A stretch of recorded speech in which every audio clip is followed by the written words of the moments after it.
Hello বন্ধুরা, এই দেখো আমি মাছের ঝোল বসিয়েছি। এই দেখো আলু দিয়ে আর কাঁচকলা দিয়ে ঝোল বসিয়েছি।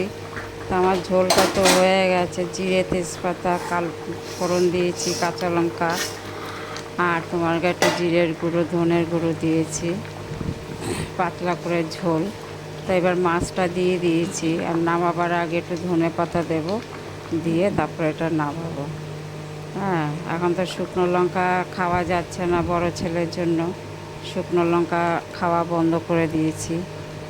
তা তোমরা দেখতে থাকো এরপরে আবার কি নিয়ে আসছি।